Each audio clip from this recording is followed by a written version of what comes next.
Bon, je ne sais pas qui sont connectés aujourd'hui. On se réjouit vraiment que vous tous soyez là. Soyez Soyez là. là. Soyez là. Oui. Et on va dire comme d'habitude, on va casser un petit peu ce qu'on dit toujours, ah, Saint-Esprit, tu es bienvenu parmi nous. Mais non, Elle est il était déjà. déjà dans la maison, c'est nous qui sommes ses invités. Enfin, Merci à tous pour merci votre en tout cas présence. pour ton Saint-Esprit, Seigneur, pour ta parole que tu vas partager à travers nous, Seigneur.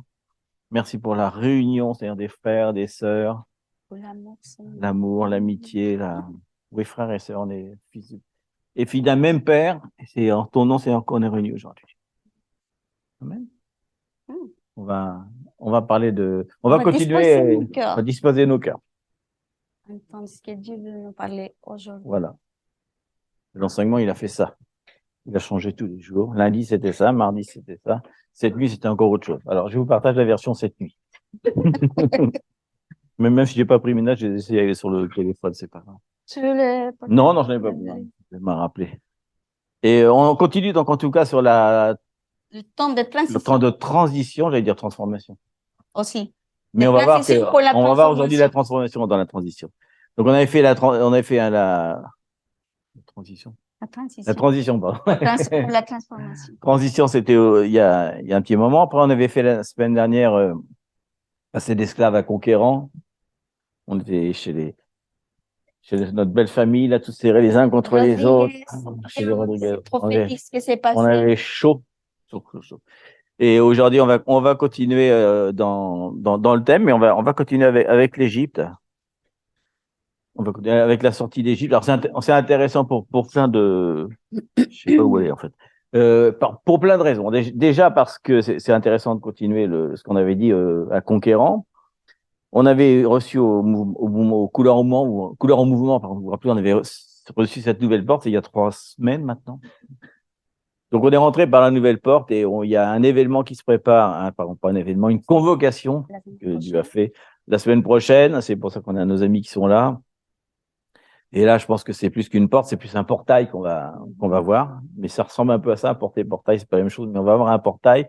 Donc, on est aujourd'hui dans ce fameux temps de transition, finalement, entre deux trucs. La sortie d'une porte, finalement, un peu comme Égypte, sortie d'Égypte et la terre promise. C'est intéressant de savoir vendredi dernier, on est rentré dans le mois de Hadar, qui est donc le 11e mois hébraïque, C'est la dernière. avant Nissan, avant Pâques, etc. Et Pâques, c'est ce que ça veut dire, la résurrection, etc. Donc, on est dans ce temps où on sort d'Égypte, on n'est plus vraiment esclave, on n'est pas encore conquérant, parce qu'il y a un petit temps de, de tourner dans le désert, quand même, on en a parlé déjà la dernière fois. Mais donc, on rentre dans ce 11e mois, qui est un mois particulier, puisqu'il est divisé en 4 événements principaux toutes les semaines, hein, notamment Purim, qui est le 3e événement. Mais là, on est dans la partie qui s'appelle la reconstruction du temple, un petit peu, où ils demandent pardon pour l'idolâtrie qu'ils ont fait en Égypte, etc. C'est ce temps-là qu'on célèbre, en tout cas. Et on est un peu dans ce temps aussi où ils arrivent, quoi. Ils sortent de l'Égypte, ils voient la terre promise, et la première chose qu'ils voient, c'est Jéricho. Mm. Donc, dans le temps de transition, il y a déjà un Jéricho qui arrive.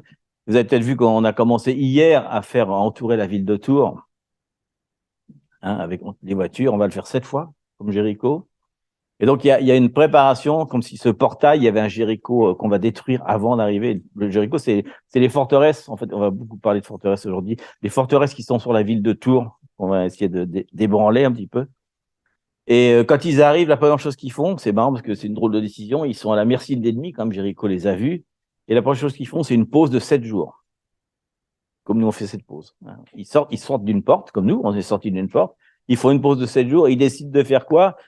Oui, les hommes, ils vont circoncire. Ça fait mal. Ça fait très mal. Donc, on va faire ça à partir d'aujourd'hui. Non, non. Mais heureusement, c'est nos cœurs. Ouf.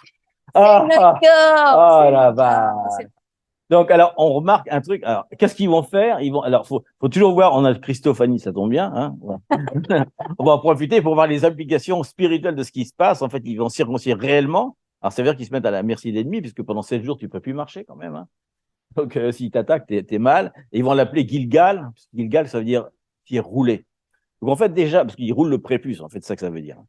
Donc, en fait, ça veut dire que déjà à ce moment-là, nous, si on prend comme répercussion, nous, ce qu'on est en train de faire en ce moment, on est en train de circoncire non pas nos corps, mais nos cœurs. Et quand il dit nos cœurs, il ne parle pas du cœur physique qui bat, il parle de nos pensées, dont on va parler aujourd'hui, de nos émotions. On remarque qu'après que l'Esprit Saint, après que Jésus va être mort et ressuscité, il va y avoir un autre Gilgal, c'est la pierre qui va être roulée, puisqu'elle va s'appeler encore Gilgal. Hein, Golgotha, ça vient de Gilgal aussi. Et le Saint-Esprit va descendre sur nous. Donc, on va avoir après la transformation de l'esprit. Après les Hébraïques qui ont fait la transformation du corps physiquement, il y a la transformation des pensées de l'âme, qui est juste avant de rentrer dans Jéricho, mais après, il y a la transformation de l'esprit qui va enfin se faire. Donc, il y a 3 Gilgal, en fait, successifs. Donc, on fête aujourd'hui quelque part, on fête pas quelque part, on fête la chute des ennemis pharaoniques, donc qui pour nous, pharaonique, c'est démoniaque, etc., etc. Donc, on est dans un temps particulier. En plus, il y a une alignation spectaculaire des planètes que vous allez voir bientôt, des 3 planètes. Donc, ça, c'est un truc dont peut-être on partagera plus tard ou peut-être que dans la maison, on verra. Rappelez-vous que chaque fois, on dit, bon, c'est l'Ancien Testament, c'est quand c'est passé avec l'Égypte, machin. Mais toujours, il y a une complémentarité entre notre vie et ce que la parole parle. On est vraiment libre parce que c'est Jésus qui nous a donné la liberté. Mais il y a toujours, le Saint-Esprit travaille en nous, dans le cœur, de travailler, de sortir même des anciens vies qu'on a vécues. Donc, on vient né de nouveau, il y a des choses qu'on doit laisser. Donc, c'est comme notre propre Égypte qu'il faut. Alors, c'est l'ancien vie. Je suis ressuscité avec Christ. Je suis vraiment avec la liberté. Je suis avec la gloire du Seigneur. Mais on continue comme esclavage. Dans l'esclavage tout le temps. Donc, ça, on se rappelle-vous aussi, même si c'est passé des choses, il y a spirituellement, il y a des portails, il y a des moments précis dans le spirituel qui se passent. On ne peut pas dissocier parce que la création vient de Dieu. Ils nous sont nés de là-haut. Donc, ça nous correspond à nous de dire, je marche comme le ciel marche. C'est ça, mes royaumes. Un royaume, c'est quel? Le royaume du ciel. C'est le nôtre. On ne peut pas dissocier. Donc, quand on voit, par exemple, Tommy tout le temps parle, parce qu'elle est toujours, qu'est-ce qui se passe dans les planètes? Parce que les planètes, tout ça, c'est pas pour faire une idolâtrie de ça, sinon, c'est ce que Dieu nous parle à travers des choses physiques. Même le vent souffle, même des choses qu'on peut dire, bah, c'est pas grave, on est comme ça. Non, Dieu parle. Qu'est-ce qui se passe dans le ciel? Pourquoi le Seigneur permet qu'il se passe des choses précises dans le ciel? Parce le ciel parle quelque chose à la terre. Mais nous, comme on a sa onction prophète, pas onction prophète, on est vraiment appelé comme Issachar. Issachar, c'est un peuple qui comprend le temps. Et nous, c'est pas une chose qui soit, oui, évidemment, il y a un appel, c'est une spécificité, mais on ne devrait pas séparer ça parce que l'Esprit de Dieu habite en nous. Donc, en théorie, nous tous, on doit savoir ce qui se passe. Parce qu'on est toujours la relation avec le Saint-Esprit qui c'est qui nous amène à la vérité. C'est l'Esprit de Père qui nous parle. Donc, on doit savoir qu'est-ce qui se passe. Mais on est distrait pour toutes les choses du monde. Et c'est ça ce que le Seigneur est en train de faire en nous en tant qu'épaule du Seigneur, c'est de rentrer ces réformes, de savoir que nous sommes sous la terre, mais pas dans le monde. Et on va expliquer après, plus tard, sur ce thème-là, parce que c'est très important. Et c'est pour ça qu'on va parler aujourd'hui de la rénovation de l'entendement, de notre esprit, de notre pensée. On lit la parole toujours qui dit, Paul, soyez transformés. Je dis si, amen, soyez. Mais finalement, qu'est-ce que ça veut dire, transformer? Qu'est-ce que ça veut dire vraiment rentrer dans les pensées de Dieu?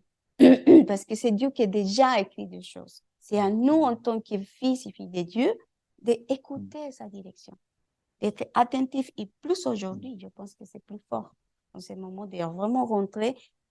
Qu'est-ce que le Père nous dit?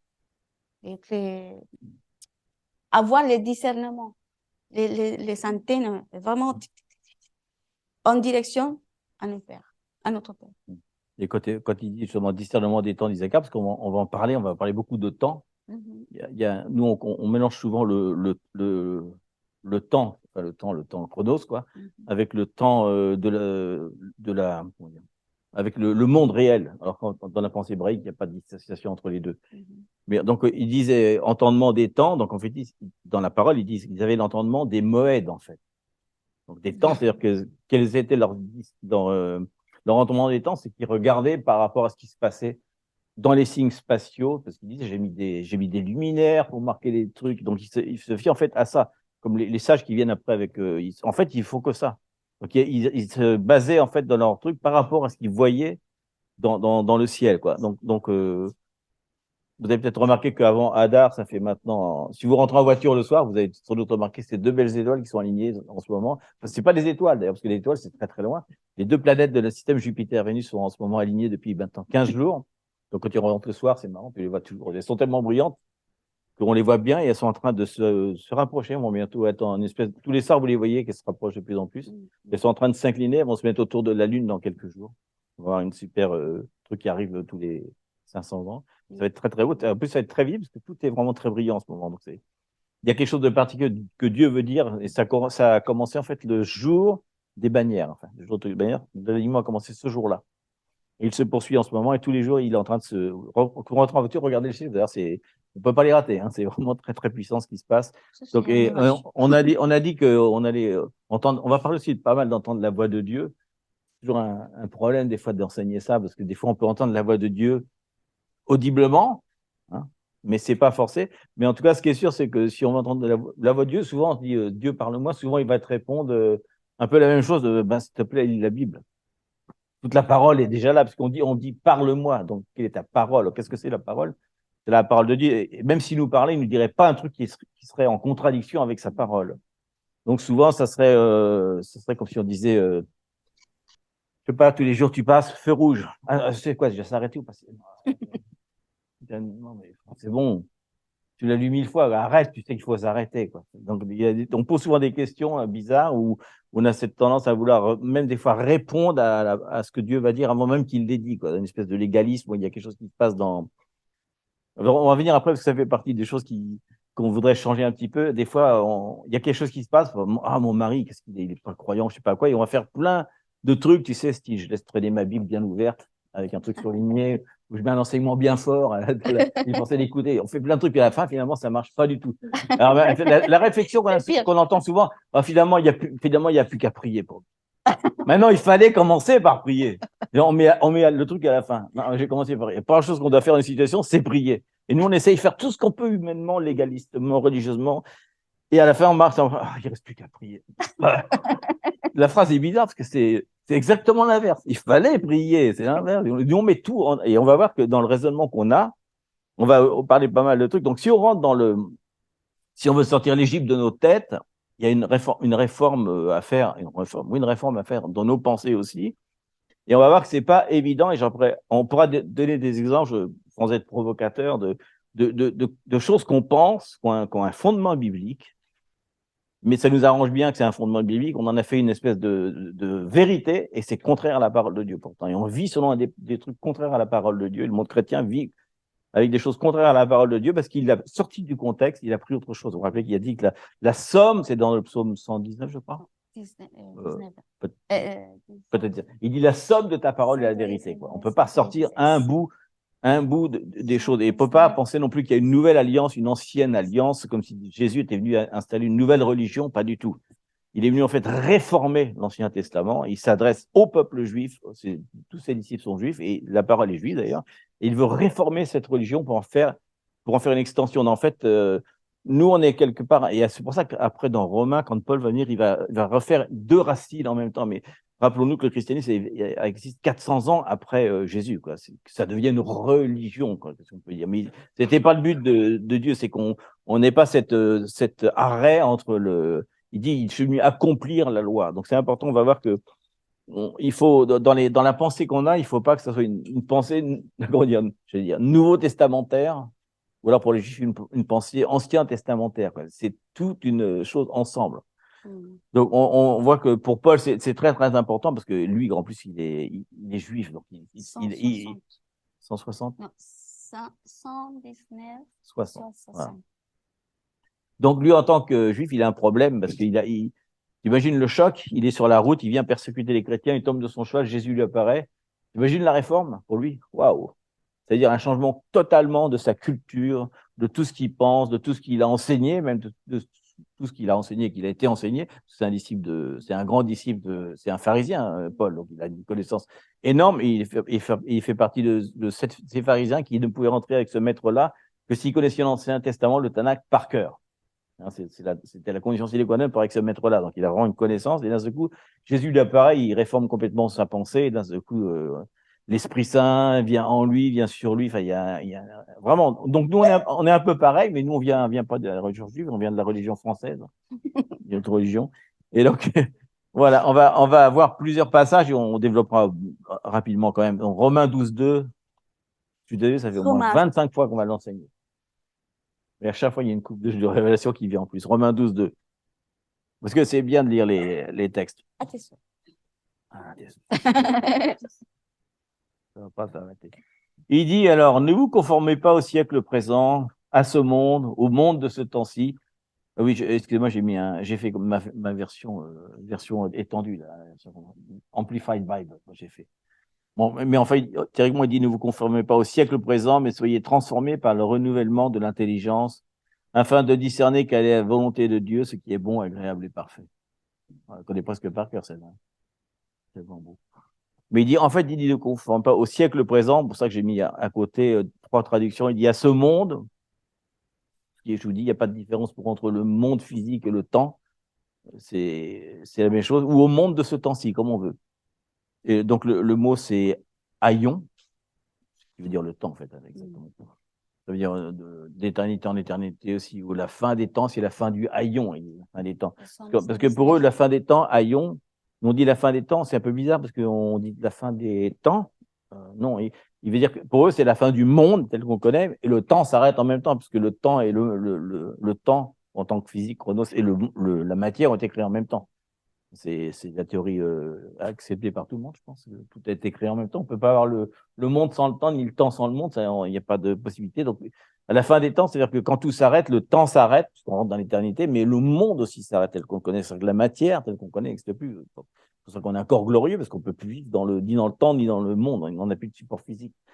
Donc, c'est important. Donc, il dit que donc, il dit à ce monde-ci, donc comme il dit le monde, donc le monde tel qu'on le voit là, mais dans le temps où il est. Ne vous conformez pas à ce monde dans ce temps où il est.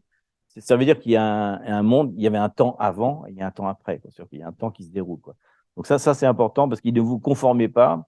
Alors ça, c'est intéressant, ce mot-là.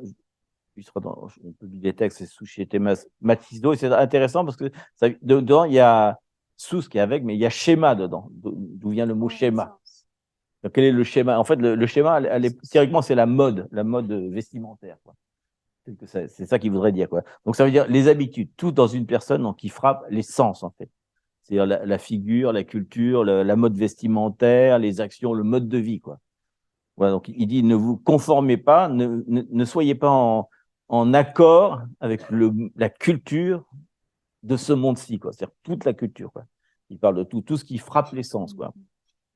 Donc, c'est intéressant parce qu'on sait que c'est important. Donc, se conformer, c'est être dans le même schéma, puisque nous, on est à l'image de Dieu, on n'est pas à l'image du monde. Donc c'est intéressant parce que il dit ça aux Romains en plus. Il dit pas ça à n'importe qui. C'est pas hébreu, hein, c'est romain dont il parle. Hein. Donc, il dit ensuite, soyez transformés par le renouvellement de l'intelligence. Vous vous rappelez, bon, transformer, ça veut dire métamorphoser. Mais il faut savoir que le mot a 2 sens. C'est soit métamorphose, soit transfiguration. Donc c'est intéressant parce que quand il voit la transfiguration, il voit en fait, il dit qu'il voit la métamorphose. Transfigurer, ça veut dire changer de figure. En fait, c'est changer de schéma finalement, changer d'apparence. Donc carrément, il dit qu'on doit être métamorphosé, c'est un peu comme Jésus, notre nature glorieuse doit pouvoir apparaître aux autres. On doit être transfiguré comme Jésus finalement. T'imagines, c'est un truc de. C'est-à-dire qu'on marque les esprits parce que t'imagines comme ils étaient là, waouh, qu'est-ce qui se passe? C'est un truc de. On doit pouvoir, oui, vas-y, on doit manifester la gloire de Dieu dans cette métamorphose. C'est plus qu'une simple, on dit souvent que c'est la chenille et le papillon, mais ça va bien plus loin que ça. C'est la chenille et le papillon qui sort avec des ailes en or, glorieuses. C'est fou la métamorphose dont il parle. Est-ce que justement Jésus montrait à qui? Le montrer dans le moment de la transfiguration? intime. Les trois, et c'est comme si Jésus, en ce moment, montrait à ses disciples pour dire, vous inquiétez pas, ça, c'est l'avenir. Ça veut dire les choses du monde vont venir, mais rappelez-vous qu'il y a une transformation d'un corps. Finalement, il montrait qu'il peut, c'est pas la chair qui va, parce que finalement, Jésus les prépare pour la persécution, tout ce qui va venir après, mais c'est le montrer à l'étroit intime en ce moment, la réalité, la vérité de l'avenir, du futur. Et là, nous rappelle aussi pour nous, en ce moment, c'est exactement, dans cette intimité, on est transformé. On est dans la transfiguration parce qu'on comprend, pas pour notre propre raisonnement, si on comprend que nous sommes célestes. C'est à l'inverse. Ça veut dire qu'on n'est pas de ce monde, mais on est dans le monde. Parce on a parlé que c'est Dieu qui est le premier pensée pour nous, parce que nous soyons créés pour lui. Nous sommes créés pour lui. Donc, nous envoyés à la terre, mais avec le dessein du ciel. On n'est pas dans la même. C'est pour ça que des fois, il y a un combat en nous. Quand on voit la réalité des choses tous les jours, et est-ce que l'Esprit de Dieu nous parle? C'est une confrontation tout le temps, mais parce que dans l'Esprit, on est plus légère. Dans l'Esprit, on peut faire plein de choses. Mais c'est exactement que Jésus a vécu. Pareil, parce qu'il était un homme. Donc, pour lui, comme il est né, vraiment, il est construit évidemment, pour le Saint-Esprit, pour le Père, il parlait toujours. Il y a tellement d'intimité que même, il peut traverser, il peut y aller à droite, à gauche, mais aussi, il est un homme. Et je pense que pour lui, il y a un moment, je pense, imaginez ses amis, pourquoi ils ne comprenaient pas? Si vous savez comprendre qu'est-ce que le Père vous a donné, c'est pour ça que des fois, pour le Père et pour Jésus, il était un peu énervé. On dit, ah, combien de temps je vais rester avec vous et vous continuez à faire la même chose. C'est comme si, regarde, c'est la vérité parce que pour lui, c'est évident. C'est évident de vivre dans l'esprit sur la terre, avec l'esprit. Donc, c'est une préparation pour nous et c'est notre réalité. C'est notre réalité. Mais le problème, c'est que toujours, il y a deux pensées dans la tête. Et on doit choisir. Donc, on voit le chemin logique, parce que Paul est très, très logique, j'aime bien quand il dit ça. Il dit donc, ne soyez pas dans la même mode, on va dire, hein, la même mode que le monde qui est dans ce temps-ci, mais soyez donc transfigurés, on va dire, on va se changer un petit peu, transfigurés, et dire mais, on dit non, ne pas, à chaque fois, il y a toujours un abandon pour avoir quelque chose. Il dit abandonnez ça et recevez ça. Paul, sans arrêt, il dit ce phénomène de l'abandon et de recevoir quelque chose de nouveau. Il faut abandonner quelque chose pour avoir du nouveau. Hein, comme les nouvelles outres avec le vin, il y a toujours il faut une vieille vie, il y a une vieille vie qu'il faut pleurer pour rentrer dans la joie de cette nouvelle vie. Donc il dit voilà comment on va faire cette métamorphose, cette transfiguration. C'est fou parce qu'on pourrait penser plein de choses super glorieuses, avoir des dons, etc. Non, il dit pas du tout ça. Il dit par le renouvellement de l'intelligence. Donc anakainosis. Ana, ça veut dire de nouveau. À chaque fois qu'on a ana en français, c'est de nouveau, nouvelle forme. Ana, ouais, ana. Une nouvelle forme. Ouais, elle est transfigurée. Ah, tu croyais. Donc, ça veut dire en fait, donc ça veut dire renouvellement, ça veut dire aussi rénovation d'une maison, pas rénovation. Hein. Donc ça veut dire en fait, mais c'est quelque chose en tout cas, il y a le sens vers le mieux en tout cas, quelque chose de mieux. Et le mot lui-même vient parce que zi ça veut dire pour le mieux. Et zi ça veut dire la forme. Et donc ça veut dire de anakaino. Et alors anakaino c'est intéressant parce que ça veut dire faire grandir de nouveau ou faire de nouveau. Il y a toujours de nouveau. C'est-à-dire qu'il y a une transformation, c'est la traduction, ils disent une nouvelle force, une nouvelle vigueur pour transformer en quelque chose de mieux. Quoi. De gloire en gloire, de gloire de en gloire, victoire en victoire. Mais il ne dit pas le renouvellement de notre caractère, il dit bien de notre intelligence. C'est intéressant, on va parler beaucoup de l'intelligence. Donc l'intelligence, je le dis parce que c'est important, c'est pas, il y a plein de mots pour dire intelligence hein, et compréhension. Il y a des mots qui parlent de l'intimité de l'intelligence et gynéco, mais là il parle de nous, qui est vraiment l'esprit, l'intelligence, quoi, notre intelligence. Hein, parce que il y a une phrase qu'on entend souvent, il dit souvent, j'ai vu une fois, ça me fait rigoler, ils disent que les musulmans laissent leurs chaussures en dehors de la mosquée et les chrétiens, ils laissent leur intelligence. Ils oublient. C'est vrai, parce que des fois, on entend des trucs, on dit, waouh, super spirituel, mais c'est pas intelligent, quoi. Donc, là, il dit bien, renouveler votre intelligence. Donc, ça veut dire votre faculté, votre perception, votre compréhension, votre jugement, votre détermination. Hein, vous vous rappelez, ouais, je suis pas là, c'est pas grave. Je vois quand même tous les mots. Donc, ça veut dire, en fait, c'est la faculté intellectuelle, c'est la compréhension des choses, quoi. C'est-à-dire que le renouvellement de notre façon de discerner les choses, de juger. Il le dit juste après. Donc, il dit qu'une fois qu'on est transfiguré par ce renouvellement, cette chose nouvelle, en fait, c'est le nouvel homme et l'ancien homme, hein, dont il parle, hein, de notre intelligence, hein, soyez pas, il dit bien, il dit, ne soyez pas stupides, ne soyez pas bêtes, quoi. Il y a des trucs qu'on ne peut pas faire sous prétexte que c'est très, très religieux. Il y a des choses qu'on fait qui sont stupides. Il dit bien, et dit après, pourquoi on fait ça? Il dit, afin que vous puissiez discerner. Voilà, le mot discerner, c'est très, très intéressant parce que c'est un mot c'est dokimazo. Oui, Dokimazo. Attends, je reprends je reprends un tout petit peu le truc parce que je ne veux pas aller trop loin. Voilà, c'est ça. Dokimazo. Donc, ce qui veut dire, ça veut dire, alors, dokimazo, ça veut dire, donc, il dit, attends, le mot qui est traduit en second, il dit quoi? Afin que vous discerniez. Alors, le mot discerner, il faut discerner quelque chose. C'est la volonté de Dieu qu'il faut discerner. Donc, c'est intéressant. Ça veut dire donc tester, ça veut dire examiner, ça veut dire prouver, scruter, pour voir si une chose est authentique ou non. Donc, par exemple, l'or, il y a un test, c'est pour. Quand tu testes l'or, il y a un processus spécial qui fait. Parce qu'en fait, ça a un rapport avec l'examination des métaux. Ça, c'est intéressant de savoir ça, parce que vous vous rappelez que dans 1 Corinthiens, je crois. Un Colossien. Un Corinthien, pardon, 3,12. Vous vous rappelez, il y a marqué, or, si quelqu'un bâtit sur ce fondement avec de l'or, de l'argent, des pierres précieuses, du bois, du foin, du chaume, l'œuvre de Dieu sera manifestée. Donc, le manifesté, d'ailleurs, c'est Apocalypse, hein, Apocalypto sera manifesté, c'est comme il attend la manifestation des enfants de Dieu, c'est-à-dire Apocalypse, c'est pas une manifestation, on pourrait penser que c'est vraiment un voile qui est levé, et il dit donc juste après, à propos de discerner, il dit car le jour fera connaître parce qu'elle se révélera dans le feu, et le feu éprouvera, donc il utilise le mot dokimazo, ce qui est l'œuvre de chacun. Donc ça veut dire que c'est examiner dans le même sens qu'on examine un métal pour voir s'il est pur. Ça rappelle, en fait, ça a un rapport avec cette parole-là qui va donner plus tard, oui, il va donner ça plus tard, il va utiliser la même chose. Il faut discerner pour voir si ça vient de Dieu. Et d'ailleurs, il dit d'ailleurs que quelle est la volonté de Dieu, et il donne un ordre de grandeur. La volonté de Dieu, pour l'instant, elle est bonne. Ensuite, pour nous, au début, elle est bonne. Ensuite, elle est agréable. Et à la fin, elle est parfaite. Et le mot qu'il utilise parfait, il utilise un mot très, très fort, parce que c'est le mot téléos. On a un livre, d'ailleurs, en dessous qui s'appelle Téléos, l'homme parfait. C'est le mot que prononce Jésus à la croix quand il dit tout a été accompli. Tout a été téléos. C'est le dernier mot que Jésus va prononcer. Ça veut dire là, tout est complètement accompli, parfait, etc. Donc, on commence par la volonté qui est bonne.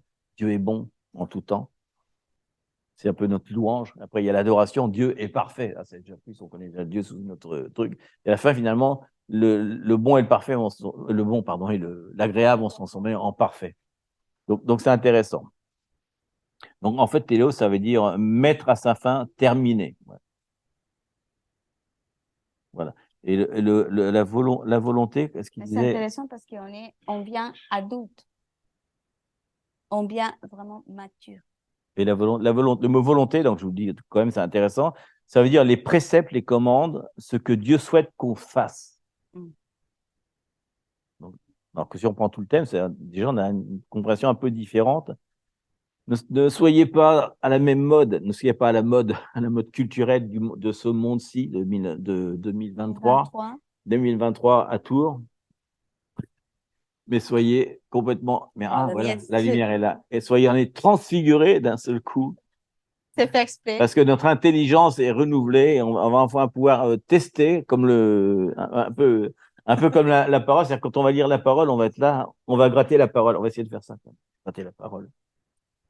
Il gratte la parole pour voir est-ce que c'est vrai, est-ce que c'est pas vrai.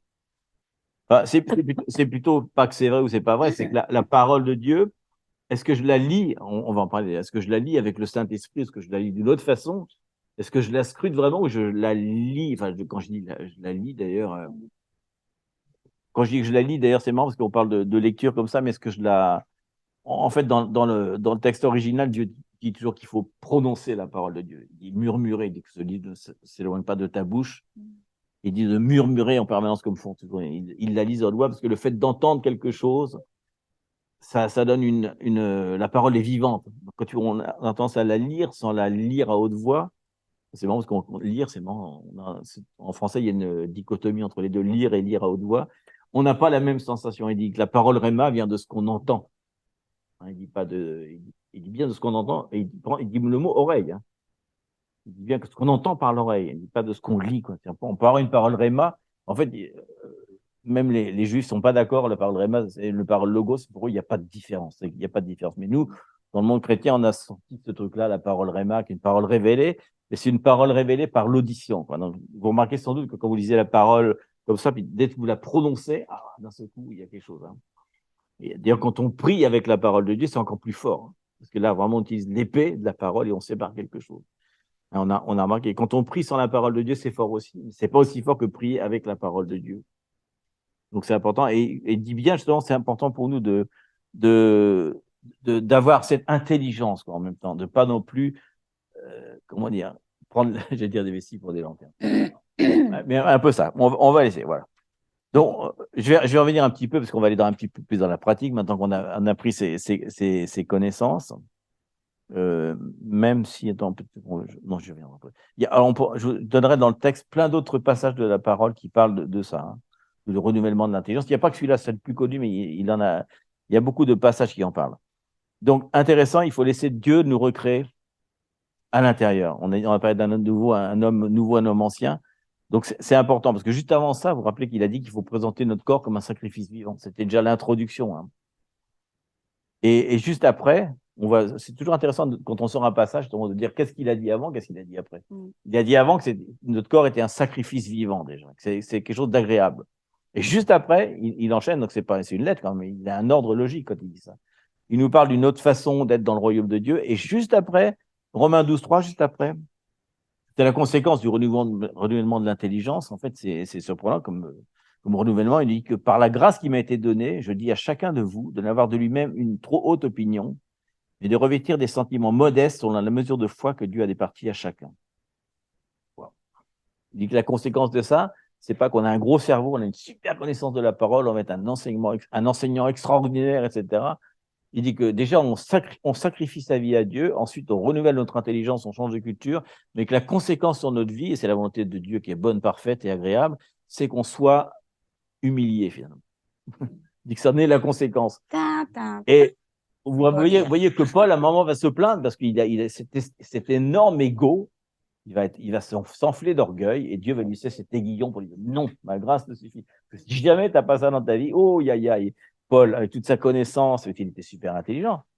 Il connaissait la Tanakh par cœur. Il a connu Jésus réellement. Et donc, tu imagines la connaissance qu'il a. On a la révélation. La révélation aussi, même en prison. Puis mais il lui disait non, je vais te laisser un truc parce que sinon, ça ne va pas le faire.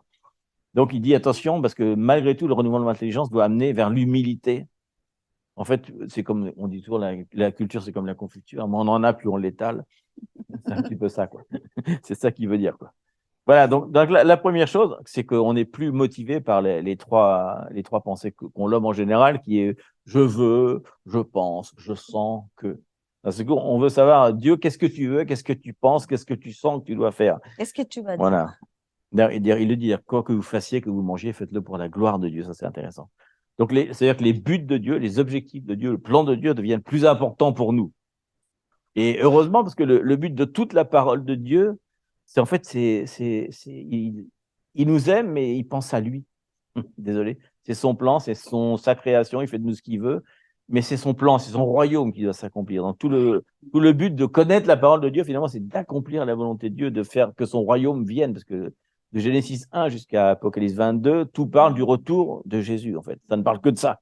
Le seul truc qui est important pour l'homme une fois déchu, finalement, c'est quand est-ce que je retourne à la maison? Dès le départ, Adam et Ève, ils ont quitté Éden depuis 5 minutes déjà. La première chose qu'ils ont envie, c'est de rentrer à la maison. Ils ont envie de rentrer tout de suite parce qu'ils étaient bien avec Dieu. C'était quand même super bien. Ça va prendre du temps, mais on voit que Dieu a un plan tout de suite. Il pense tout de suite à ça. Il dit non, je peux pas. Je les ai créés. Il faut absolument que je trouve un moyen de les ramener. Donc c'est un moyen qui est vachement long parce qu'il faut faire tout un peuple. Il faut faire Il faut déjà créer le peuple, il faut créer Jésus, après il faut l'envoyer sur la terre, il y a tout un plan de rédemption, il y a 2000 ans qui se passent, etc. Mais le but de Dieu, depuis le début, en tout cas, c'est vraiment ça, c'est le retour de Jésus. Donc toute la parole de Dieu ne parle que de ça, en fait. Il faut accomplir la parole de Dieu, c'est juste pour aller dans le royaume de Dieu, la volonté de Dieu. Donc c'est important de savoir que cette énorme connaissance qu'on peut avoir de la parole ou des secrets, des mystères, en fait, les mystères, c'est vraiment le retour de Jésus. Donc voilà. D'ailleurs, il est dit dans la parole que ton règne vienne, que ta volonté soit faite sur la terre comme au ciel. Il n'y a pas marqué que mon règne vienne, que ma volonté soit faite sur la terre comme au ciel. Et malheureusement, on a un petit peu ça. Donc, c'est-à-dire que quand on prie ça, finalement, on renonce à notre volonté, quoi. On renonce à notre volonté, voilà. Que ta volonté soit faite, pas la mienne, voilà. Je vais partir sur cette. Je vais sauter un petit truc, c'est pas grave. Donc sur cette terre, on peut pas vraiment rentrer dans les connaissances spirituelles si notre intelligence n'est pas renouvelée. Donc c'est important. Tout ce qui n'est pas manifesté ou renouvelé ou révélé dans la parole de Dieu est fermé à notre intelligence. Donc, du coup, on n'est que dans les raisonnements, dans notre façon de penser. Donc c'est très important que ce qu'on doit combattre en premier, donc ce sont les pensées, les raisonnements issus de notre vieille nature. On parle d'Égypte hein, là. Donc ce qu'on était avant d'être malheureusement, enfin, il y a pas il y a un miracle de la nouvelle naissance hein, quand on soit ou même quand on est baptisé, mais c'est un miracle, comment dire, potentiel, mais qu'il faut c'est comme les esprits qui sont dominés à la croix. Ok, c'est fait. Maintenant, il y a un processus de renouvellement de l'intelligence. Bon, d'un seul coup, notre intelligence n'est pas renouvelée. Hein. Enfin, il n'y a pas quelque chose qui est renouvelé en nous, c'est notre esprit, ça, c'est sûr. Mais l'intelligence, elle reste quand même vraiment. Tout le temps. Il y a ce conflit d'Égypte quand même. Hein. C'est vraiment l'ancien. Donc, ce qui est important, c'est vraiment combattre hein, pour renouveler les anciennes pensées issues de notre vieille nature. Donc, ce sont. Alors, j'ai écrit des trucs, je vais peut-être le lire carrément. En fait, les faux raisonnements, en fait, ils sont contraires à l'esprit. Alors, ce qui est intéressant, c'est que la chair il les a soigneusement mis dans notre intelligence, mais il les a bien cachés quoi, depuis notre enfance. Quoi. C'est très subtil. Le diable, il est subtil pour cacher ses fausses pensées. D'ailleurs, c'est intéressant, on en parlait la dernière fois. Le week-end dernier. Oui, on parlait de ça avec Liliana. En fait, il est dit, le diable, c'est celui qui divise, en fait. Diabolo, ça veut dire qu'il divise. Quoi. Donc, il divise notre pensée, nos esprits, même notre corps. Il divise même les chrétiens entre eux, il divise des familles, etc. Alors qu'on voit que Dieu, c'est toujours l'unité. Il dit Dieu est un. Quoi. On a cette unité partout et quand on a cette pensée qui est divisée, c'est ça quoi. Donc la régénération, c'est en fait enlever tous les faux raisonnements. Hein. Donc le mot raisonnement, on en parlait avec Christy la dernière fois le matin quand il disait méfiez-vous du pain des pharisiens. Et il raisonnait logismos, hein, ils raisonnaient en eux-mêmes, mais c'est qu'on n'a pas amené de pain encore. Alors qu'il leur parle d'autre chose, c'est-à-dire que d'un second, on parle de quelque chose et l'intelligence, le raisonnement de l'être humain naturellement, c'est de tout de suite penser à autre chose. Quoi. Donc, sans arrêt, Jésus a utilisé cette parole. Les pharisiens sont là, il dit, mais pourquoi pensez-vous ça? Il dit, sachant ce qu'ils pensaient, hein, ils n'ont même pas parlé, il va guérir un paralytique le jour de Shabbat, ils n'ont même pas ouvert la bouche, il dit, sachant ce qu'ils pensaient, il dit, pourquoi pensez-vous? Il dit, logismos, à chaque fois, pourquoi est-ce que vous raisonnez sans arrêt? Pourquoi vous êtes en train de penser quelque chose que je ne suis pas en train de dire. Et on a souvent ça, quand quelqu'un te parle, des fois tu dis, est-ce qu'il voudrait me dire ça, que ça? Parce que la façon de raisonner de l'esprit humain, c'est de confronter ce qu'on sait déjà, ce qu'on a appris en étant enfant, on pense que ce sont des certitudes, avec ce que la personne nous dit. Et si c'est contraire à ce qu'il nous dit, alors il y a une espèce de voile qui se met. C'est pour ça qu'on peut prêcher à tout le monde qu'on veut, si leur esprit n'est pas renouvelé, s'ils ne sont pas dans cette disposition, ils vont uniquement raisonner. Peut-être en ce moment, vous êtes en train d'entendre autre chose que ce que je suis en train de dire. Oui, c'est sûr. C'est parce qu'il y a l'esprit dit non, ça parce que reste dans les pensées humaines. Par exemple, en ce moment, c'est des choses fortes, ce sont des choses vraiment qui vont nous confronter. Et là, on peut dire, par exemple, si tout ce qui vient de dire Domi, je sais que c'est fort, c'est vraiment aujourd'hui la viande. Mais qu'on mange, il y a quelque chose qui peut arriver dans nos pensées en ce moment, ou au travers, ou dans nos vies quotidiennes, qu'on peut rester là, qu'on peut avancer, parce que on peut dire, attends, qu'est-ce que ça veut dire là? Et nous, la parole en train de nous dire, il faut renouveler.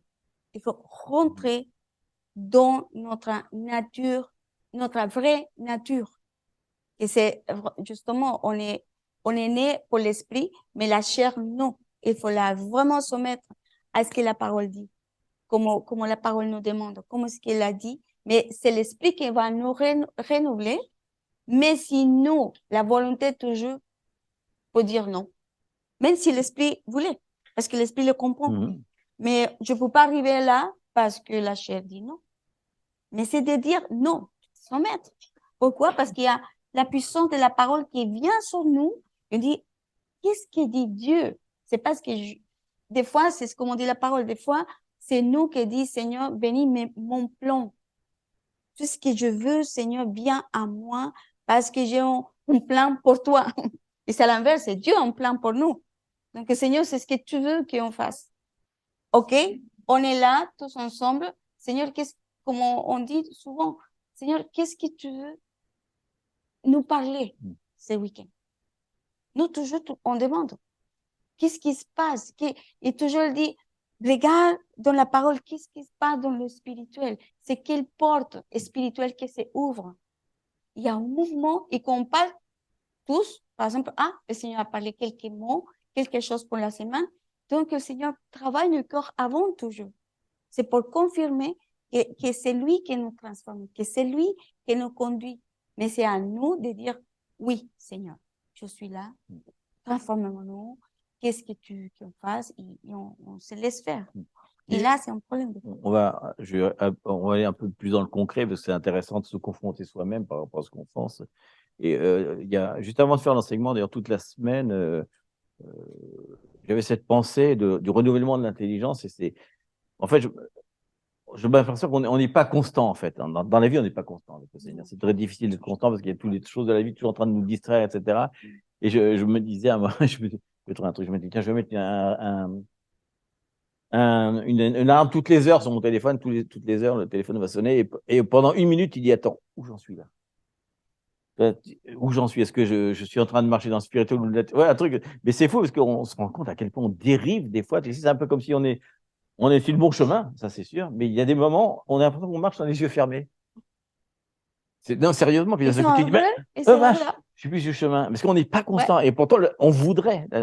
L'esprit le veut vraiment, mais on a du mal à se concentrer, à être vraiment persistant, à avoir sans arrêt cette transformation. C'est-à-dire que sans arrêt, à chaque fois qu'on reçoit une information, se dire, est-ce que je ne suis pas en train de raisonner là? Je suis en train de dire ma parole, mais est-ce que je suis en train de raisonner par rapport à la parole? Parce que des fois, on peut raisonner par rapport à la parole. Et j'aime bien cette parole de 2 Corinthiens 10, 3, 5. En fait, c'est les deux paroles qu'on devrait toujours lire ensemble. Elles vont tellement ensemble qu'on ne peut pas les séparer. Il dit, si nous marchons, 2 Corinthiens 10, 3, 5, il dit, si nous marchons dans la chair, nous ne combattons pas selon la chair. Malgré tout, c'est sûr qu'on marche dans la chair. En fait, on ne peut pas faire autrement. On ne combat pas selon la chair, car les âmes avec lesquelles nous combattons ne sont pas charnelles, mais elles sont puissantes par la vertu de Dieu pour renverser les forteresses. Donc, il parle encore des forteresses, on va encore parler des forteresses. Et dit donc là, il dit bien, nous renversons les raisonnements, donc le fameux mot, logismo, là. On va renverser ces raisonnements.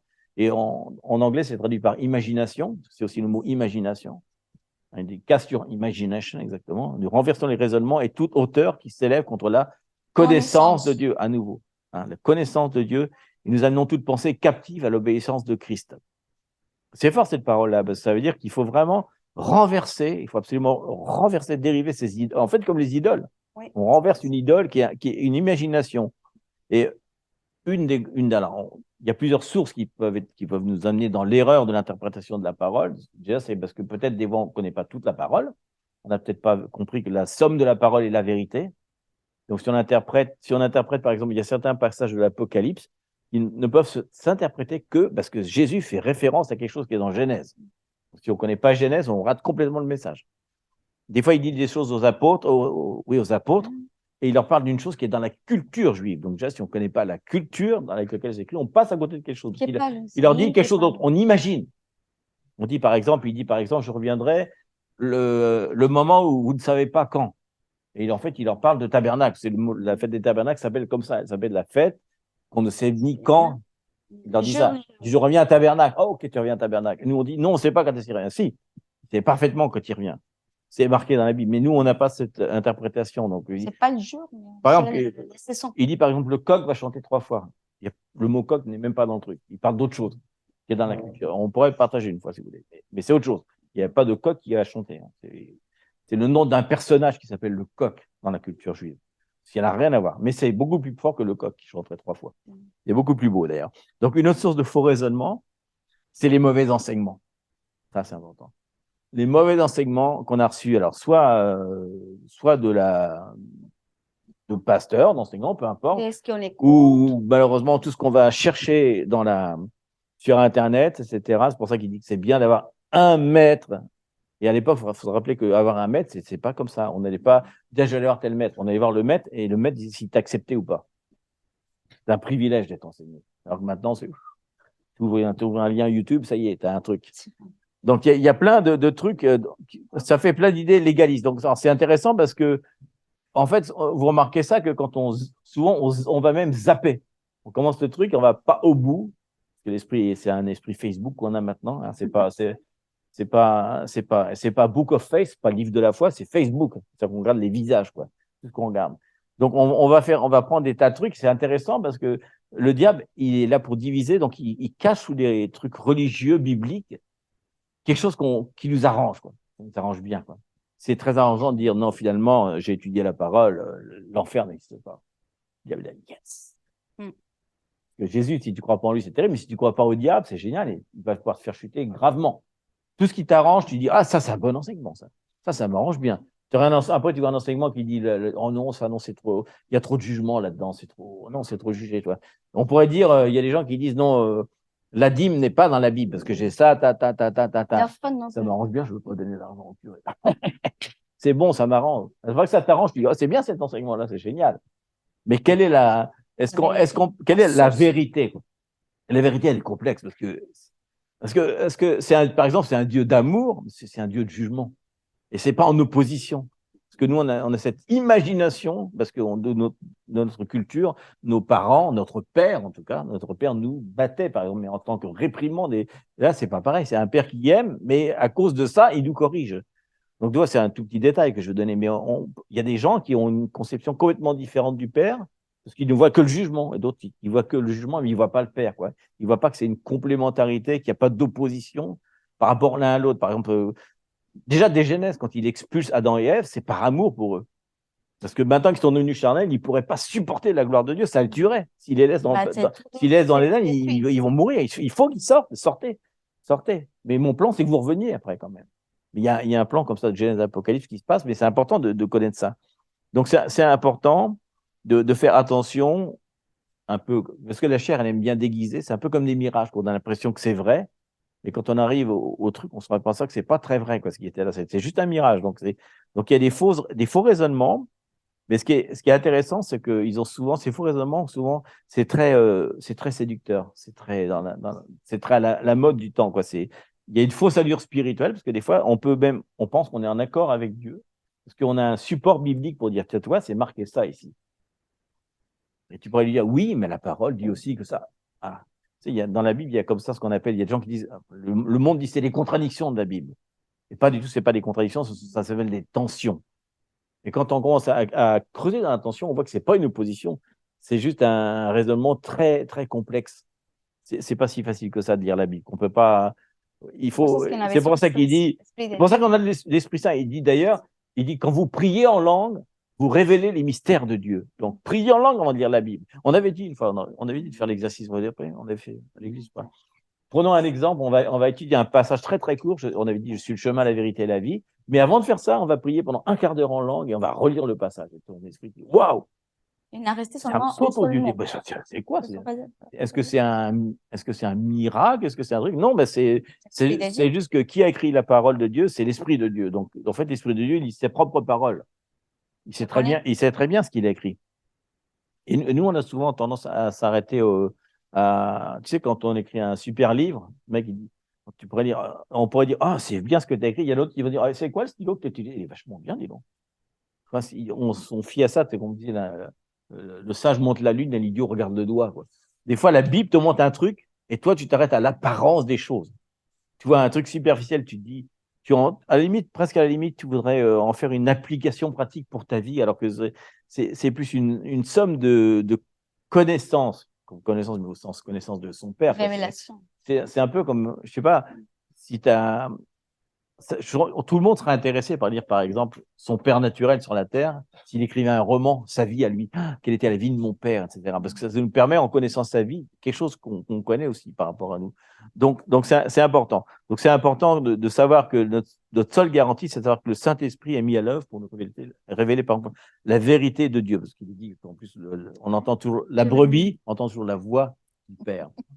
Mais c'est intéressant, c'est-à-dire que il faut, alors en fait, ce que je disais, que dès le début de la conversion, alors la nôtre ou ce qu'on va faire comme disciples, c'est très important de les former dès le départ à ça, que leur raisonnement soit vraiment soumis c'est-à-dire que si on n'est pas sûr que le raisonnement ou la pensée est conforme à la parole de Dieu ou la pensée de Christ, il ne faut pas l'utiliser, quoi.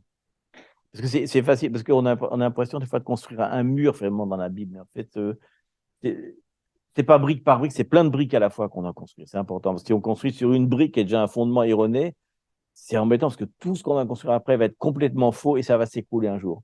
Donc c'est important à chaque fois qu'on reçoit. C'est pour ça qu'il dit soyez renouvelés par votre intelligence, soyez pas stupides. Quand vous écoutez des trucs, c'est important de voir qui est-ce qui est en train d'enseigner ça. Qu'est-ce qu'il y a derrière sa vie en ce moment? Il y a tout un pasteur qui essaie de sortir plein de gens des églises avec soi-disant il est anonyme parce qu'il ne veut pas se glorifier. Il est en train de sortir tout le monde en disant non, ce qui est important, c'est l'amour de Dieu. Il est en train de sortir, nos jugements n'existent pas, il n'y a pas de retour de Jésus, mais non, on est fait pour vivre les frères et sœurs. Il y a une espèce de New Age, de bouddhisme, de trucs qui se mélangent là-dedans. Et je pourrais citer plein de gens qui enseignent des trucs. Et beaucoup des gens se sont repentis. Hein. Les gens se sont repentis. Hein. Récemment, il y a 2-3 ans, Benny Hinn s'est repenti publiquement en disant j'ai enseigné pendant 30 ans des choses qui étaient fausses. Tout ce que j'ai fait, c'était de la manipulation. J'étais dans l'erreur totale. Et ce qu'il fait maintenant, ça a du poids. Tu vois l'onction qui est vraiment sur lui maintenant. Donc, il y a on a des ministères africains qui sont repentis d'avoir utilisé la sorcellerie pendant 20 ans. Et des gens célèbres, hein. Ils avaient des miracles, des prodiges, etc. Mais ils ont dit, mais désolé, mais c'était pas le Saint-Esprit qui était là.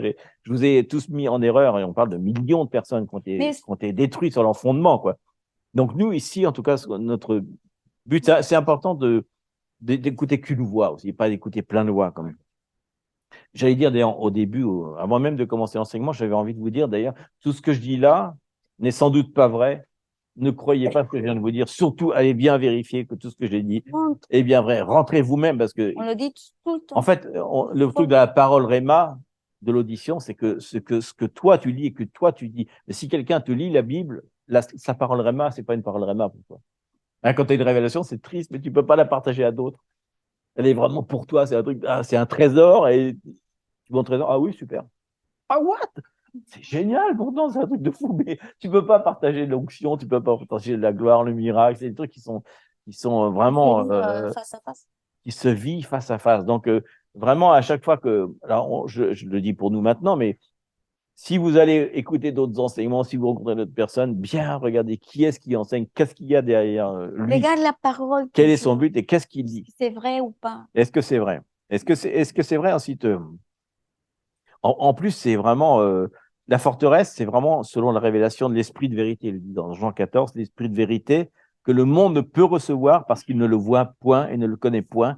Mais vous le connaissez, au sens gynosco, intimement, en relation sexuelle avec lui, carrément, car il demeure en vous, il sera en vous. Donc c'est important de. Pour ça, des fois, les gens disent oh non, le prier en langue, c'est pas si important. Ouh là là, bien sûr que c'est important. Non. Le prier en langue, c'est une arme extraordinaire que l'ennemi ne peut pas résister. Et de toute façon, l'esprit est tellement réveillé ou avivé, je vais dire, que après, le don filant, c'est un don qui vient, il est tellement réveillé que quand tu regardes une prédication, tu dis, oh là, il y a un truc qui ne va pas là. Il y a un truc qui ne va pas. Il y a quelque chose que je sens, c'est un don. Et on en parlait hier avec Christopher et Marine. En fait, on oublie souvent qu'il dit, je retourne, il est meilleur pour vous que l'esprit reste en vous que moi. Parce que c'est plus intéressant que je sois en vous qu'à l'extérieur de vous. Mais il dit avant, je retourne au Père, à Dieu le Père, et je vous envoie l'Esprit de Dieu, je vous envoie l'Esprit de Dieu. Pas mon esprit, il dit l'Esprit de Dieu, celui qui a créé tout. Et il dit de Dieu le Père. C'est pour ça qu'on n'est pas c'est-à-dire que l'esprit, c'est l'esprit de Dieu le Père qu'on a en nous. C'est pas l'esprit de Dieu en tant que le créateur de l'univers. Il est aussi créateur de l'univers, mais là, c'est l'esprit de Dieu le Père. C'est-à-dire que les dons charismatiques, les dons qu'il nous fait, c'est les dons d'un père à son fils. Il le dit à la fin, vous n'êtes pas mes esclaves, je vous appelle amis, mais il va plus loin. Je vous appelle mes fils. Maintenant, il dit, j'attends la manifestation, Apocalypse, des fils. En fait, l'Apocalypse parle des fils de Dieu. C'est les fils de Dieu qui sont dans l'Apocalypse. Donc, en fait, on a en nous l'esprit du Père. Il nous voit comme un fils, et tous les dons de l'esprit qu'il nous donne, en fait, on ne les demande pas comme des dons à un étranger. C'est pas les dons qu'à quelqu'un. Non, c'est papa, donne-moi ce don-là. Et le don de révélation, il est pour révéler le Père, en fait. Il est pour... Donc, c'est intéressant parce que quand on commence à avoir ça, alors c'est ton Père qui donne. D'ailleurs, si vous demandez quelque chose de bon, il ne va pas vous donner quelque chose de mauvais. Il le dit. Mais il dit aussi, en même temps, il dit le mot qu'il dit, c'est désirer. Hein. C'est-à-dire que le mot désiré qui est utilisé en grec, c'est en fait la même chose qu'on en parlait avec Eduardo une fois, tu te rappelles. C'est comme quand il y a un goal, c'est son équipe qui marque un but, c'est ça. C'est cette envie, toi, du mec qui marque un but toi, pour ton équipe. C'est ce désir. C'est-à-dire que tu veux tout plus que tu vendrais toute ta vie pour avoir juste ce truc-là. C'est désirer à ce point-là. C'est de dire, Seigneur, vraiment, je le désire, mais waouh, c'est la seule chose que j'ai envie, c'est je le désire. Et ton père, il est là. Tu sais, quand tu insistes, je voudrais une moto. Non, c'est trop cher. Tous les jours, tu redis la même chose, au bout d'un moment, il t'achète la moto. Il craque, le père. Donc là, il y a un moment, il faut, et on n'est pas constant. Le problème, c'est qu'on désire et le lendemain, on désire plus. Donc, il est perdu, le père. Il veut ou il veut pas, finalement. Tu veux ou tu veux pas? C'est lui qui a fait cette chanson-là, je pense. Et donc, je pense que on est dans le temps. Alors, le temps qui arrive maintenant à cause de l'apostasie qui arrive, c'est-à-dire du divorce de la parole, c'est très, très important qu'on désire ce don du discernement des esprits pour qu'on ne soit pas, comme il dit, ballotté à tout vent, etc. Parce qu'il vient le temps de. Il pensait qu'il y avait une porte là-bas, il n'y a plus. Oui, parce que c'est la fermé. Porte a changé, le portail. La porte s'est fermée, donc il faut rentrer par ton doigt. Et il pouvait rentrer dans le frigidaire, mais bon. Et tout ça pour dire, donc c'est très important où on va rentrer dans ce portail, dans cette nouvelle saison de 2023, tant du début de la persécution, etc., tant des fils de Dieu. Et si on a intérêt à être drôlement proche de la parole de Dieu, comme une épée, parce que sinon on va vraiment être dévié facilement. Et il dit d'ailleurs, vous vous rappelez, il dit deux choses dans Matthieu 28. Il dit toute autorité m'a été donnée au ciel, sur la terre, mais moi maintenant je m'en vais au ciel, donc je vous la donne. Donc, on a pris de l'autorité de Jésus. Jésus n'agit plus sur la terre pour l'instant. Il est au ciel. Légalement, on a l'autorité légalement. Il a signé les chèques en blanc. Maintenant, c'est à nous de les remplir et d'activer cette victoire qu'il a donnée. Mais il dit ensuite, faites de toutes les nations des disciples.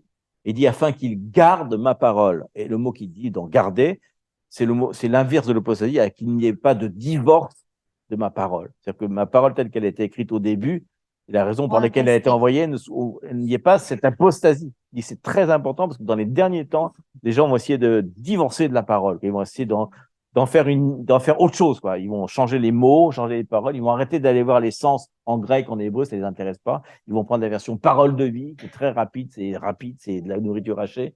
Ça va très vite, mais il n'y a pas de profondeur dedans, quoi. Donc, d'un seul coup, waouh. Attention aux traductions bibliques, attention à qui enseigne, demandez le discernement, parce que dans les derniers temps, ils vont essayer de vous faire bouger. Il y a eu, on a eu comme ça on a déjà eu plein de mouvements dans l'église charismatique, pentecostiste, enfin, tout ce que tu veux, etc. On a eu des choses qui ont été sur la guerre spirituelle, qui étaient exagérées, qui n'étaient pas vraies, parce que ce qu'on disait la dernière fois, la vraie guerre spirituelle, en fait, c'est la rame, c'est la guerre contre nous-mêmes. C'est la chair. Dans notre propre chair. C'est ça, c'est la vraie guerre. Parce que les démons, la guerre spirituelle au sens, les démons, les territoires, ils sont déjà vaincus. Il le dit à la croix, ils ont été exposés. Ils ont été détruits. Maintenant, il faut les sortir. Et la seule chose à laquelle ils répondent, c'est à la parole de Dieu. Si tu leur déclares la parole de Dieu, oui, ils sortent tout de suite. Il n'y a pas besoin. Mais pour que tu puisses la déclarer, il faut déjà qu'en toi, il y ait eu cette transformation dans tes entrailles. Il dit bien circoncision du cœur, il dit circonciser vos émotions, déjà, c'est important, et circonciser vos pensées. Mais comme je disais tout à l'heure, les pensées, on doit avoir ce discernement et aussi cette intelligence, quoi. Il y a aussi une, comment dire, on dit ça d'ailleurs, je sais plus comment ça s'appelle. Des fois, il n'y a pas tellement besoin de penser. Des fois, on est super compliqué. Et je dis, mais c'est évident. Dieu dit pas ça, quoi. Il y a un sens commun, voilà. Il y a un sens commun que Dieu nous a donné à l'intérieur, on sait bien, quoi. On sait bien ce qui est moralement bon et pas bon. Et même le monde, Ouais. des fois, il sait, même sans être chrétien, que ça, c'est pas bien. Et pourtant, ils vont dedans. On sait qu'on n'y va pas, mais ils savent, ça, c'est pas bien, quoi. Quand tu vois, des fois, cette femme, il dit, bon, elle a épousé la Tour Eiffel. Tu sais, elle est mariée avec la Tour Eiffel, tu devrais bien l'embrasser, puis ils ont fait un certificat. Qu'est-ce que vous en pensez, ça? C'est pas un peu stupide? Non, mais je veux dire, peut-être dans 10 ans, ça va être normal, puisque il y a 20 ans, il y avait c'est un Allemand ou un Autrichien, je sais plus, il avait dit, parce qu'il travaille, il est toujours vivant, il travaillait là-dessus, il a dit, moi, je vais faire en sorte que dans 20 ans, la pédophilie soit acceptée et acceptable. Il a dit, mais je vais commencer, ça va marcher tout de suite, il dit, je vais commencer par l'homosexualité, ensuite je vais faire les transgenres, je vais faire les opérations, il dit, ensuite je ferai avec les objets, sextoys, je vais commencer par ça, et ensuite je vais faire ça, et j'arriverai à ça, j'arriverai à ce plan-là parce que je vais faire doucement. Et les gens, tous les jours, ah, c'est un peu plus acceptable. Et tous les jours, on voit des articles sur Internet, comment on peut dire ça? Mais comme bien sûr, nous, on vient de zéro à un truc super extrêmement pollué. Mais les gens qui sont dans le truc, ils ne voient pas la pollution, parce que tu sais, comme la grenouille qu'on fait cuire, doucement, elle ne sent pas qu'elle est en train de brûler. Mais nous, on est vraiment, le peuple de Dieu, des fois, a été pollué, justement, par rapport à ça. Et c'est pour ça qu'il n'y a pas un réveil. Le réveil, on se moque, il sonne et on se rendort après. On veut vraiment une réforme parce que je pense que les 30 dernières années de ce qui a été enseigné, il faut revenir dessus. Il faut dire, est-ce que ça, c'était bon ou c'était pas juste une mode? Donc, est-ce que mon cerveau n'a pas été pollué par tous ces enseignements que j'ai reçus? Moi, je peux vous dire que On ne peut pas avoir discernement. en étudiant la parole, j'ai renoncé à beaucoup, beaucoup de choses que je pensais qui étaient vraies et qui sont fausses totalement. Ils sont contraires à la parole de Dieu parce qu'on en a qu'une petite partie. Du coup, on l'a sorti complètement du contexte et on l'a utilisé pour, tu vois, comme Selon nos besoins. c'est toujours important de voir qu'est-ce qu'il y a avant, qu'est-ce qu'il y a après. Parce qu'on pourrait penser que le renouvellement de l'intelligence, justement, c'est Romains 12.2, juste ça, mais pas Romains 12.3, parce qu'il dit non, soyez renouvelés afin d'être humbles comme moi. Si vous voulez être transfiguré, eh ben c'est que C'est pour montrer justement. c'est montrer au contraire, révéler le Père, comme il disait, quand il guérissait pour glorifier le Père, pas pour se glorifier eux. Ils avaient compris ça depuis le début. Et regardez maintenant ce qui se passe avec les signes et les miracles. Souvent, c'est pas pour glorifier le Père, c'est pour glorifier le ministère, ou glorifier moi-même, ou glorifier une église, ou je sais pas, mais ça glorifie pas Jésus. Et pourtant, on peut faire, mais il laisse faire des miracles, et à la fin, comme il dit, ils viennent, Seigneur, j'ai prophétisé en ton nom, j'ai fait des miracles. Ah, désolé, ça n'est pas de moi. Donc, qu'est-ce qui se passe? La personne va en enfer. Elle va en enfer, elle va pas dans un purgatoire, rien du tout. Elle est condamnée carrément pour sa propre vie. Et c'est ce que dit la parole. Hein. Il dit, on n'est pas jugé sur nos péchés, ça c'était payé, mais par contre, pour ce que Dieu nous a donné comme mandement, comme but, ce qu'on doit faire sur la terre, ça, on sera jugé. Qu'est-ce que tu as fait de ce que je t'avais donné? Tu as fait prospérer, alors il y aura des grincements dedans. Toi, tu n'as rien fait du tout, tu dois grincer des dents. Entends-moi, j'aime pas ça. Mais en tout cas, c'est sûr. Et si on lit pas ça, on pourrait dire, oui, Dieu est que amour. Donc, peu importe ce que je fais, finalement. Il m'a dit de faire ça, j'ai pas obéi, mais c'est pas grave. Si, c'est grave. C'est la grâce qui te suffit. C'est grave. Oui, la grâce, justement, on peut abuser des œuvres, on peut abuser de la grâce aussi. Donc, si on n'a pas lu toute l'intégralité de ce que dit la parole, on passe à côté de ce que c'est vraiment que la grâce de Dieu. La grâce de Dieu commence à Genèse. C'est par grâce qui va nous créer. C'est pour faire plaisir à son fils. C'est un simple cadeau pour son fils. Nous, on est là pour lui faire plaisir, mais on n'a certainement pas d'importance. Et pourtant, on a une importance. Parce qu'à la fin, il dit, je vais gouverner avec vous. Donc, c'est bon, on pourrait avoir le truc, le mec qui a une grosse importance des chrétiens ou pas du tout d'importance, il se flagelle. Saint Vincent de Paul. Ou alors l'inverse, un grand ministère qui se glorifie, etc. Et on est entre les deux, en fait. On est entre les deux. Dans l'humilité, c'est par l'humilité qu'on va gouverner avec lui, mais on a une grosse importance à ses yeux. Et en même temps, on n'a pas d'importance. C'est-à-dire qu'on a une importance à ses yeux, mais ce qu'il faut, c'est pas se donner d'importance à nos yeux. Ah, ça, c'est autre chose. Mais il le dit depuis Romain, et c'est pour ça qu'il insiste tellement, soyez renouvelés, soyez transformés, ne soyez pas dans la mode du monde, ne vous habillez pas comme eux, quoi, il veut dire, au sens oui, c'est l'autorité, la bellesse du manteau. Et Quel est le manteau du monde? C'est un manteau qui est déchu, c'est un manteau qui est sale. Et abusé. Et donc, l'importance, toujours, la parole de Dieu est tellement importante. C'est ce qui nous donne la puissance, c'est ce qui nous donne l'autorité, c'est ce qui donne l'onction, c'est ce qui donne tout, quoi. Si c'est pas basé sur ça, on est à côté de la plaque. Et donc, c'est pour ça qu'on parlait de ça. On peut sortir d'Égypte, mais on peut avoir Égypte toujours dans notre tête. Dans notre vie quotidienne. Dans notre vie quotidienne, dans notre façon de vivre. Et comme je disais, c'est difficile de mettre un réveil toutes les heures, mais ça serait bien de faire toujours le check-up tous les matins, tous les soirs, au moins, ou des fois dans la journée, où je suis pas en train de marcher les yeux fermés, etc. Comme je disais une fois, il y a des choses très, très importantes dans la vie, notamment notre femme, nos enfants. Mais en fait, c'est les choses les plus importantes. Et quand ils partent, on se dit, ben, c'était les choses les plus importantes et on n'en donne aucune importance. On est concentré sur notre travail, sur les trucs, mais pour Dieu, il n'y a que trois choses importantes. Lui, déjà, Déjà. le ministère, le plan de Dieu. Ensuite, la chose qu'il lui donne, notre famille, notre femme, pardon. Et la deuxième chose, notre génération. C'est les trois seules choses dont on est important, qui sont importantes. Dieu, notre femme, nos enfants. Le reste, pour lui, ça n'a pas d'importance. Si on rate tout ça, c'est pas très grave. Mais si on n'a pas fait ça, il est pire qu'un celui qui s'occupe pas de sa famille, c'est pire qu'un païen, quoi. Donc, carrément, il y a des choses qui sont très importantes et 90% du temps qu'on passe, ou 95, ça n'a rien à voir avec ça. On passe 95% du temps à faire des bêtises, à lire, à regarder à travailler. À travailler, je sais pas, à faire des choses. À travailler. Non, mais 100% c'est. Mais il y a des choses importantes dans la vie sur lesquelles on ne passe pas beaucoup de temps et des fois, il faudrait poser la question, dire, maintenant, qu'est-ce que j'ai fait de ma vie? À la fin, il va nous le demander, qu'est-ce que tu as fait? Et c'est notre appel, finalement, notre appel, c'est ça, c'est l'appel, c'est notre famille et c'est le plan de Dieu. Bien sûr, c'est le royaume de Dieu en priorité. Et nous, en fait, s'il crée la femme, d'ailleurs, il ne crée même pas la femme pour faire plaisir à l'homme, tellement il crée la femme pour qu'elle puisse pour que l'homme soit plus actif dans le plan de Dieu, finalement. Et les enfants, c'est pareil. Il fait des enfants pour qu'ils se reproduisent, pour qu'il de nouveau une autre famille qui arrive, etc. En fait, il veut créer un corps, mais c'est un corps pour lui, c'est même pas un corps pour nous. C'est super, c'est vachement bien d'être avec tout ce qu'il nous donne, c'est vachement bien, mais c'est en fait ça a un but ultime. Même la provision qu'il nous donne, merci pour la provision, mais la provision elle est faite pour aller dans le plan de Dieu. Si c'est la provision juste pour la garder ou acheter des voitures, c'est pas très intéressant. Même que la voiture, ce soit pour conduire les gens à l'église le matin, je sais pas, mais en tout cas, c'est important de revoir nos priorités, et c'est pour ça que le siècle présent, ce monde présent, en tout cas, lui dit exactement l'inverse. C'est moi. Qu'est-ce que je pense, qu'est-ce que je sens. Dieu te dit un truc, non, je ne sens pas de faire ça. Et souvent, c'est comme ça. Hein. Non, je ne sens pas, parce que tu imagines, va parler à un tel, et tu te rappelles, comme on parlait, tu te rappelles avec le pasteur là, qui donnait une grande tape dans le dos de la dame. Il dit, tape dans le dos de la dame un grand coup. Il l'a guéri, en fait, d'une malformation des trucs. Je dis, mais comment je vais faire ça, t'imagines? Ça va pas le faire. Donc, je sens pas. Ou alors, je pense que j'ai mal entendu. Des fois, enfin, on pense tellement, on raisonne tellement qu'on finit par être plus dans le renouvellement de l'intelligence, mais dans notre simple imagination. Donc, on est bourré d'imagination. Et merci pour l'imagination, mais c'est pas dans le plan, on peut pas. L'imagination, si c'est soumettre à la volonté de Dieu, le Saint-Esprit, c'est puissant. Si c'est soumettre à notre peuple, à l'imagination, c'est soumettre à notre chair et à notre façon, bah, on va se dévier. Ouais. Mais si c'est soumettre vraiment à le Créateur, parce que c'est lui qui nous l'a donné, waouh, on est vraiment.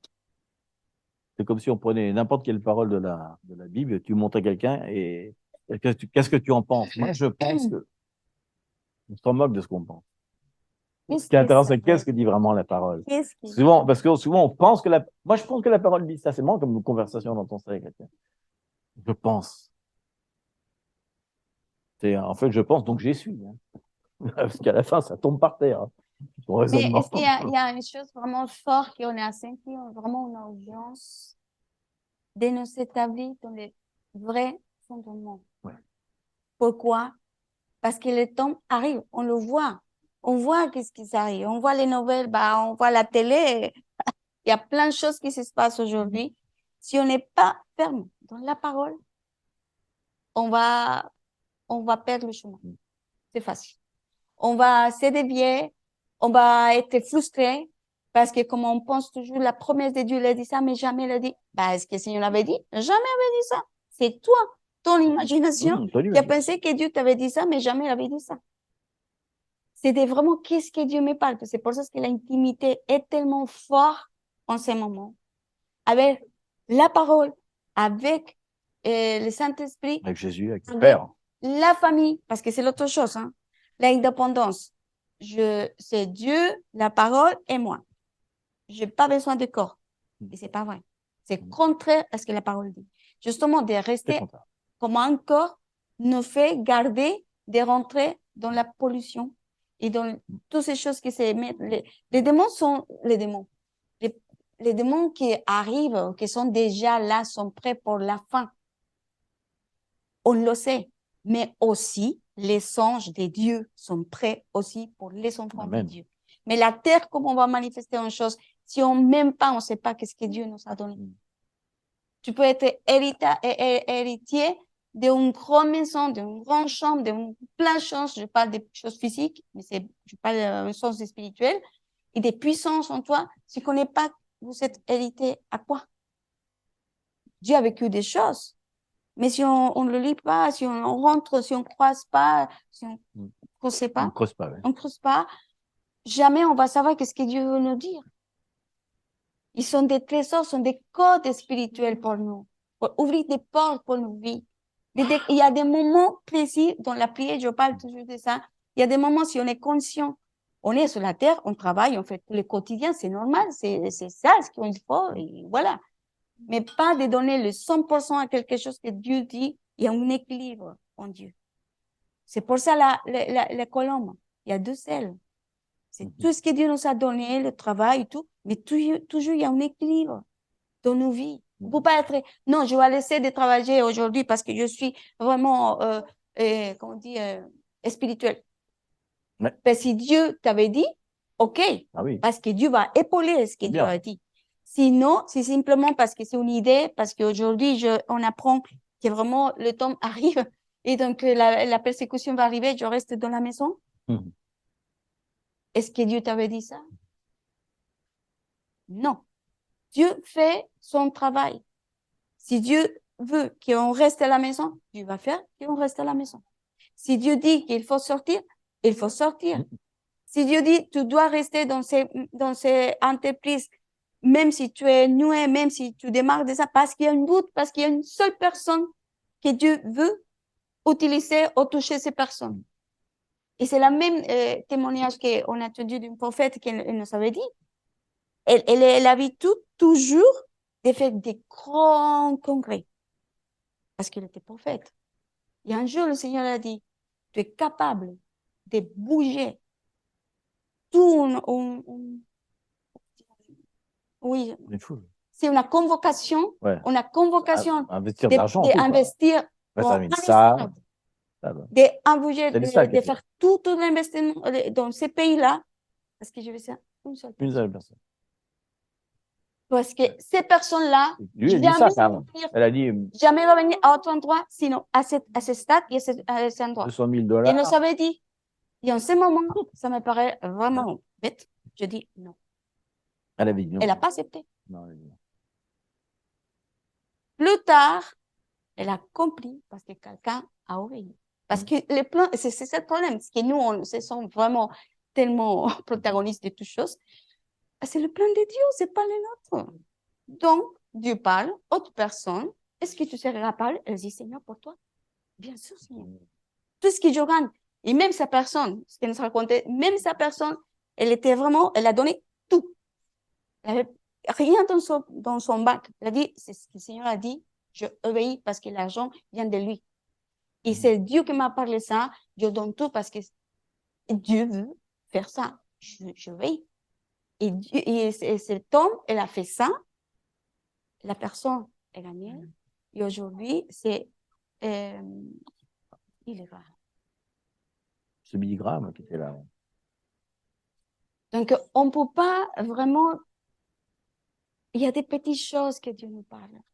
Il y a vraiment des petites choses.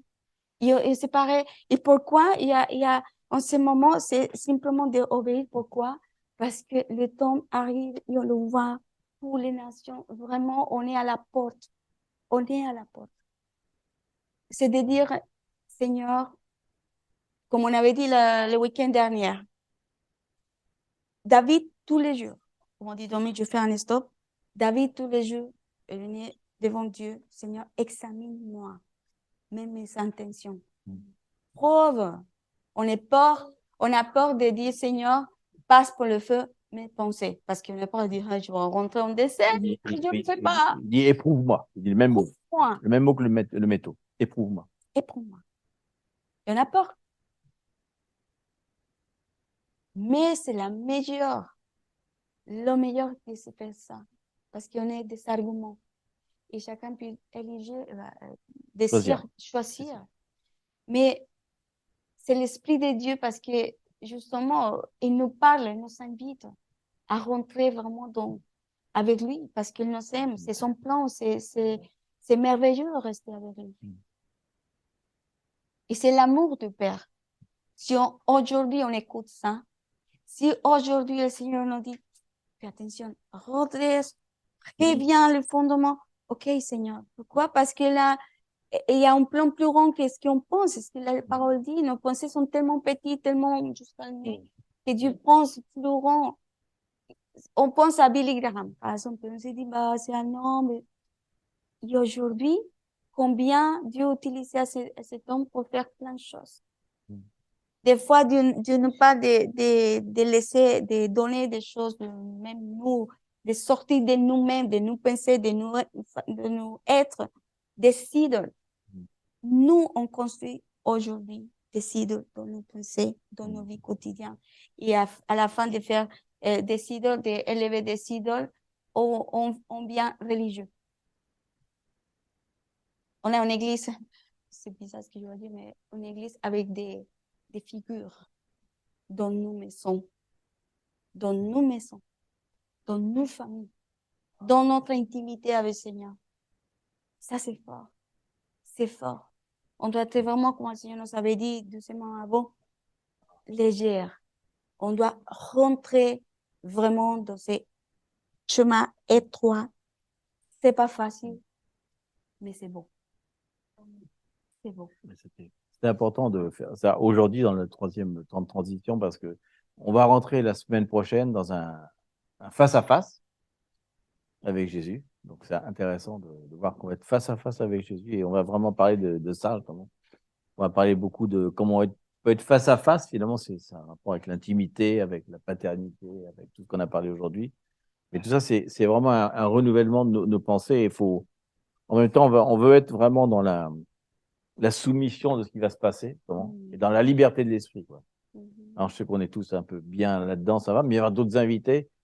Il faut se laisser vraiment surprendre. Ouais, franchement, je sais que Dieu va faire. Tu sais, quand tu ouvres une porte, c'est facile, tu as l'habitude. Ouais, c'est une porte et une poignée, tout, c'est ça. Et quand tu ouvres un portail, alors là, mon gars, ça te tombe dessus, tu as l'espèce de lumière qui vient te chuter dessus. On a vécu deux, trois portails comme ça. Tu t'y attends vraiment pas, quoi. Au moment où ça t'arrive, tu dis, oh, et ça marque ta vie, par contre. Et on veut vraiment, se préparer pour se laisser transformer et avoir vraiment ce discernement. Et on encourage vraiment tout le monde vraiment à aller dans la profondeur de la parole parce que c'est ce qui nous donne cette autorité par rapport à ça. C'est important de s'en rappeler. Déjà, merci pour ta parole. Si on n'avait pas ta parole, tout ça qu'on parle, ça ne servira à rien.